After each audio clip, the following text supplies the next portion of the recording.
Tashdile and welcome to Tibet This Week. This is Sakina Bhatt with another edition of Weekly News on Tibet, His Holiness the Dalai Lama and Central Tibetan Administration. Let's look at the headlines. Mind and Life conversation on resilience, compassion and science for healing today.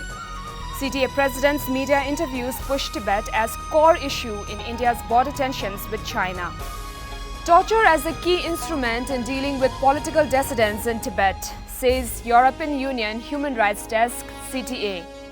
Hunsur Tibetan Settlement initiates on-spot swab sample collection for COVID-19. Tibetan refugees and the way ahead. Tibetans hold demonstration ahead of the 44th United Nations Human Rights Council session.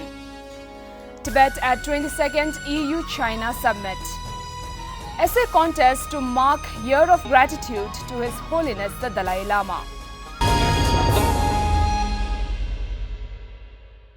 Referring to the prevailing COVID-19 crisis on the 33rd Mind and Life Conference, His Holiness the Dalai Lama said, "Fear makes the effect of illness worse, and we all should have a stable mind during such times." Fear, anxiety, that also may be causing this illness. So mentally, you see, stable. And here, the one Narendra Master, you see his sort of expression.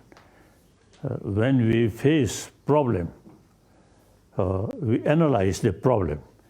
If that problem can solve, then no need. Fear, make effort. If the problem we cannot solve beyond our effort, then no use too much worry. For the first time in 33 years, Mind and Life Conference was held virtually on Saturday last week. The participants on the virtual conference discussed the current COVID crisis hampering the world and how resilience and compassion can be practiced to tackle this global pandemic. In what could be viewed as unprecedented media coverage on Tibet, CTA's President Dr. Lobsang Singye gave some 30 back-to-back media interviews in less than a month's time, highlighting the issue of Tibet as core to the resolution of ongoing India's border tensions with China. Appearing live on the national Indian English and Hindi news channels Prime Time, Sikyong Dr. Lobsang Singye vigorously raised the strategic and historical importance of Tibet as a buffer zone of peace between India and China. Sikyong's extensive interview to Hindi news channels as well as some regional media made Tibet known to not only the Indian urban masses but to the most remote rural audiences as well. The European Union and Human Rights Desk of the Central Tibetan Administration honors and supports the Tibetan victims and survivors of torture by authorities of the Communist Party of China. Tenzing Dadun of the desk writes, "Systematic practice of torture against Tibetans constitute a crime against humanity, and China must end this horrific practice." Today is the International Day in support of victims of torture, and on this important day, we want to express our solidarity with the victims of torture throughout the world. As we all know that China has signed and ratified the UN Convention Against Torture, but ironically, torture continues to be a key instrument in dealing with the political dissidents in Tibet. Moreover, in the name of national security and unity, torture is practiced in Tibet. And over the years, there are numerous cases of Tibetans who have died directly as a result of severe torture, while many have died shortly after being released from Chinese custody, during which they were subjected to inhuman tortures. Now is the time that China must end the practice of torture, which is a crime against humanity and cannot be accepted and justified under any circumstances.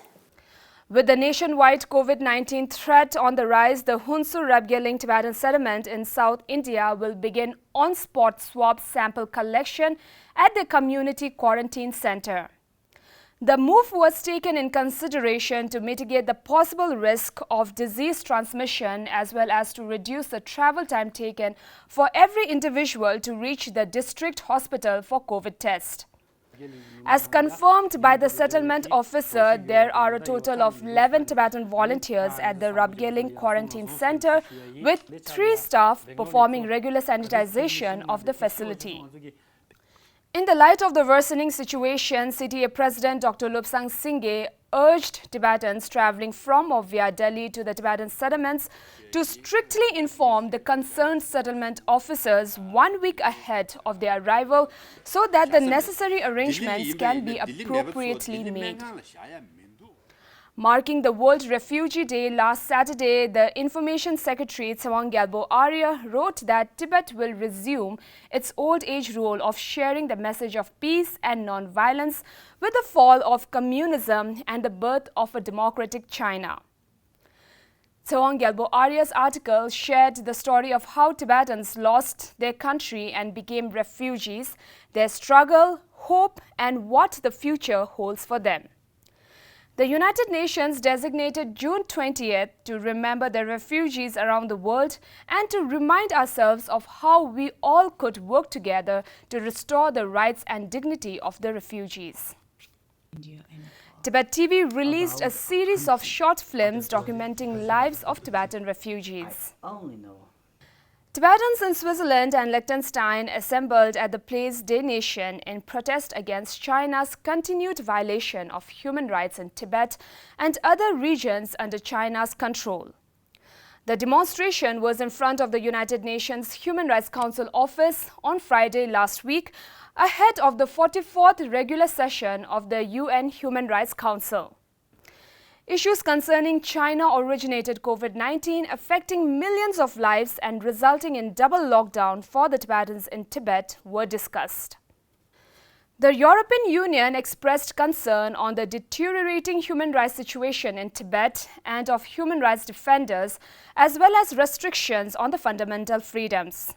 The European Union and China held their 22nd round of EU-China Summit via video conference on Monday this week. Our discussions were both intense and they were indeed wide-ranging, from trade and investment to climate action and the digital field, from Hong Kong to human rights and, of course, the coronavirus response. As a part of the gratitude celebration to His Holiness the 14th Dalai Lama, the Office of Tibet, Washington, D.C. is inviting young Tibetans in North America to participate in an essay competition. The Office of Tibet DC will be hosting an essay contest as part of a year of gratitude for His Holiness the 14th Dalai Lama. The topic of the essay is Legacy and Contribution of His Holiness the Dalai Lama to the Tibetan people and to the world. We invite all young North America Tibetans to come participate in this essay contest. We will have 2 categories for this contest. One category will be current high school students or high school graduates of the year 2020. And the second category is college students or any college graduate under the age of 25. We invite the essays, like they can be written in English or in Tibetan, and if you want to, it would be very helpful. You can submit 2 versions, an English and a Tibetan version. But yeah, we have plenty of information in the poster, but if you have any questions, you can email ps2dcrep@tibet.net. So much for today. See you next time and have a great weekend.